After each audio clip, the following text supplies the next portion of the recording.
Jadi sekiranya nak berubah, bila? Sekarang. Jangan tunggu besok, jangan tunggu lusa.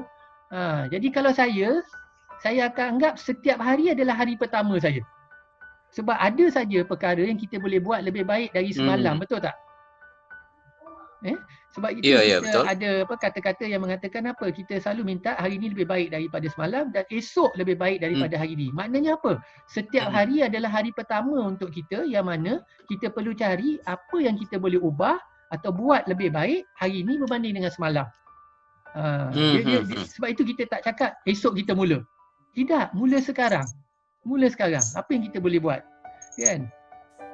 Jadi Allah Subhanahu Wa Taala pun telah berfirman, innallaha la yughayyiru ma biqaumin hatta yughayyiru ma bi anfusihim, kan? Daripada surah Ar-Ra'd, sesungguhnya Allah tidak akan mengubah keadaan suatu kaum itu sebelum kaum itu sendiri mengubah apa yang ada pada diri mereka. Ingat, tidak ada siapa boleh mengubah diri kita dan badan kita ni adalah amanah yang telah dipinjamkan oleh Allah kepada kita. Kan?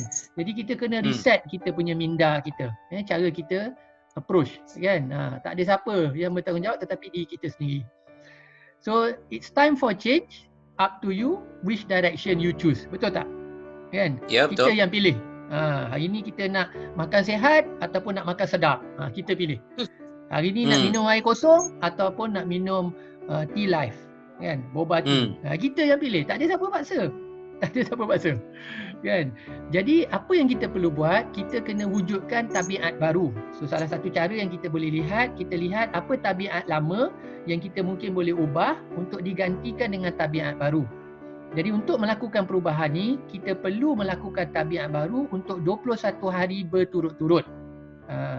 Jadi ini mungkin dari segi aspek pemakanan, aktiviti fizikal, dan juga sebenarnya bagi saya salah satu tabiat yang paling penting yang kita boleh ubah adalah cara kita berfikir untuk berfikir lebih positif sentiasa.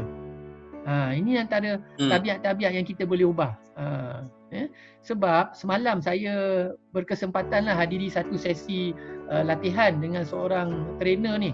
Nama dia Skip Archimedes. Skip Archimedes daripada UK. Live session.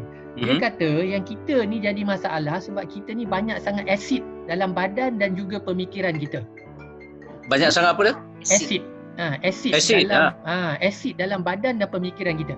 Jadi asid dalam pemikiran adalah perkara-perkara negatif. Manakala asid dalam badan adalah makanan-makanan yang tidak sihat.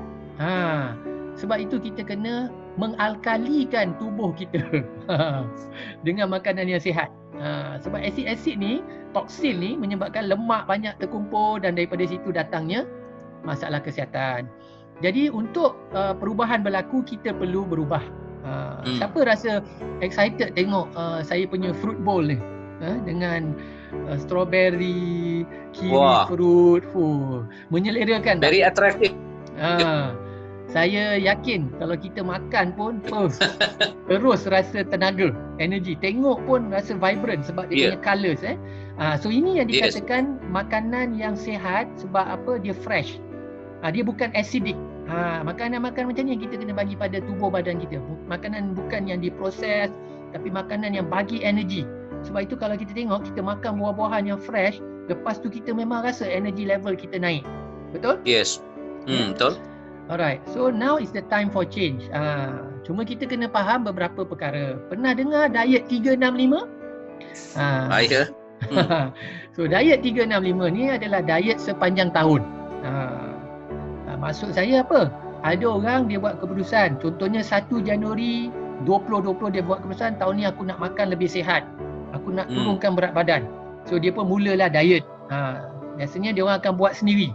Dia Google search dekat internet, dia baca sana, dia baca sini, dia pun mula. Tapi biasanya hasil kurang. Malah mungkin langsung tak menjadi. Selalu biasanya masalah ni adalah sebab sikap dengan attitude. Sebab dia sebab dia nak ubah tabiat. So tanpa sistem sokongan, dia susah nak ubah tabiat dia. Jadi itu yang mencabar. Jadi selalu bagi excuses. Result tak ada. Jadi antara simptom-simptom awal bila kita buat keputusan nak ubah, kita akan cakap macam ni. Kalau tak sempat macam mana? Pernah tak? Kan? hari ni patutnya minum air kosong tapi tengok ada air manis. Oh tadi tak ada air kosong, ada nampak air manis ni, sayang pula, bazir pula, kita pun minum. Nampak tak? kita cuba memberi justifikasi pada diri kita, alah sikit aja, hari ni aja. Kita pun balun. Kan? Jadi kalau kita ada tendensi macam tu, sebenarnya bukannya apa, otak kita sedang beritahu kita, alah tak apa. Sebab itu kita selesa. Kita selesa. Contohnya kita nak senam, kita tahu hari ni tak bersenam lagi, tapi kita cakap alah tak apalah, esok-esok lah, kan? Letih lah hari ni, tadi dah kerja kuat, tak payahlah senam. Betul? Macam-macam alasan dia. Jadi hati-hati dengan suara-suara kecil ni, suara-suara yang datang daripada diri kita sendiri. Sebab dia nak cakap pada kita, it's okay, it's alright. Dia cakap apa lagi? You deserve it, you deserve a break. Betul? Kan? Sebenarnya kita nak ambil shortcut. Jadi sebab itu mungkin result kita tak nampak. Jadi apa yang kita perlu buat dalam tempoh 21 hari ni, kita kena fokus. Fokus. Sebab itu orang cakap fokus tu stands for follow F O 1 C cause U until S succeed. Follow one cause until succeed. So kalau follow one cause until succeed. Fokus. Fokus untuk 21 hari. So contoh paling mudah saya bagi apa? Katalah minum air kosong. So kita start dengan minum air kosong, tolak air manis, 21 hari berturut-turut, start dengan amalkan minum air kosong saja sampai dia jadi tabiat. Sebab tak payah nak buat banyak-banyak benda. Tak payah nak buat banyak-banyak benda sebab kita tak mampu nak ubah. Kita ni lemah. Allah Ta'ala jadikan kita macam tu, lemah. Kan? So kita fokus. Alright. So sebab itu salah satu key ingredient untuk berjaya, kita perlu ada coaching program. Macam saya kongsi hari itulah, ada 3 C untuk berjaya. Pertama ada coaching dan mentoring. So alhamdulillah kita ada program Sembang Sihat pagi-pagi ni, sebenarnya kita tengah buat sesi coaching dan mentoring. Coaching dan mentoring ni bukan apa, kadang-kadang kita tersasar, coach kita akan beritahu, kita ada sesi perkongsian, okey kita patah balik haluan kita. Tu dia. Okey. C yang kedua adalah konsistensi. Hari-hari kita kena buat. Kena ada konsistensi. Dan C yang ketiga adalah community. Alhamdulillah kita ada community kita. Kita ada WhatsApp group, kita ada Facebook group, betul?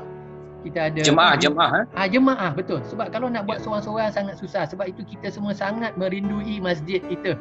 Kita boleh rasa gap tu bila kita tak dapat nak berjumpa dengan karya kita, nak bertukar fikiran, nak senyum, kan? Masya-Allah, memang dugaan yang sangat hebat. Kan? Tapi kita manfaatkan teknologi. So alhamdulillah kita ada program untuk bulan ni. Kita akan mula bulan Jun ni, 9 Jun. So, siapa nak ikut serta boleh, insya-Allah. So sikap dan tabiat boleh dilatih dan diubah, hanya 21 hari. Terus menerus lakukan 21 hari. So apa yang berlaku bila kita konsisten 21 hari, dia akan wire balik dalam minda kita, jadi benda tu akan jadi amalan. Siapa sini suka makan brokoli?